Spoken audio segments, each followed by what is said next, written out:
ரஷ்யாவில் மருத்துவம் பயில சிறந்த ஒரு அரிய வாய்ப்பு.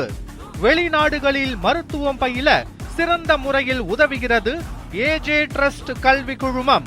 பழனி சண்முகபுரம் நகராட்சி நடுநிலைப்பள்ளியில் வகுப்பறைகளில் உள்ள மேசைகள் மற்றும் நாற்காலிகளை குழந்தைகளை வைத்தே பள்ளி நிர்வாகம் இடமாற்றம் செய்துள்ளனர். இது குறித்த கூடுதல் விவரங்களை நமது செய்தியாளர் அஜ்மீர் ராஜா வழங்க கேட்கலாம். அஜ்மீர் ராஜா, வணக்கம். இது தொடர்பான விவரங்கள் என்ன சொல்லுங்கள். பழனி சண்முகபுரம் நகராட்சி நடுநிலைப் பள்ளியில் வகுப்பறைகளில் உள்ள மாணவர்கள் அமரும் கனமான டேபிள்கள் மற்றும் நாற்காலிகளை சிறு குழந்தைகளை வைத்து பள்ளி நிர்வாகம் இடமாற்றம் செய்துள்ள அவலம் வெளிச்சத்திற்கு வந்துள்ளது. திண்டுக்கல் மாவட்டம் பழனி உழவர் சந்தை சாலையில் சண்முகபுரம் நகராட்சி நடுநிலைப் பள்ளி இயங்கி வருகிறது.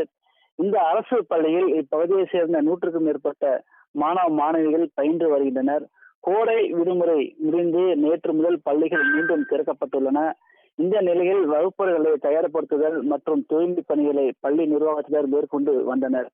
அப்போது வகுப்பறைகளில் மாணவர்கள் அமர்வதற்காக போடப்பட்டிருந்த கனமான இரும்பு டேபிள்கள், நாற்காலிகளை இடமாற்றுவதற்கு பள்ளி நிர்வாகம் அங்கு படிக்கும் மாணவர்களையே வைத்து பெரும் அதிர்ச்சியை ஏற்படுத்தியுள்ளது.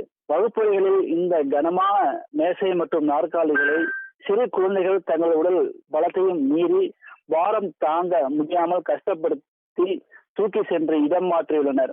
பள்ளி நிர்வாகத்தில் இந்த செயலும் சிறு குழந்தைகள் பள்ளி உபகரணங்களை தூக்க முடியாமல் கையாண்டு தூக்கி செல்லும் பரிதாபங்கள் வீடியோ வெளியாகி பரபரப்பை ஏற்படுத்தியுள்ளது.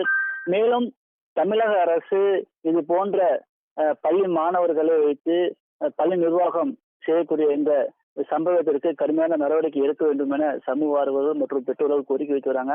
அது மட்டும் இல்லாம பழனி சுற்றியுள்ள அரசு பள்ளிகளிலும் இதே நிலைமைதான் ஏற்பட்டுள்ளது. அரசு மகளிர் மேல்நிலைப் பள்ளி, நகராட்சி நடுநிலைப் பள்ளி போன்ற ஏராளமான அரசு பள்ளிகள் இருந்து வருகிறது. இது போன்ற சம்பவங்கள் நடைபெறதா என ஒரு கமிட்டி அமைத்து ஆய்வு செய்ய வேண்டும் என கோரிக்கை வழங்கியுள்ளது. மோகன், விவரங்களுக்கு நன்றி அஜ்மீர் ராஜா.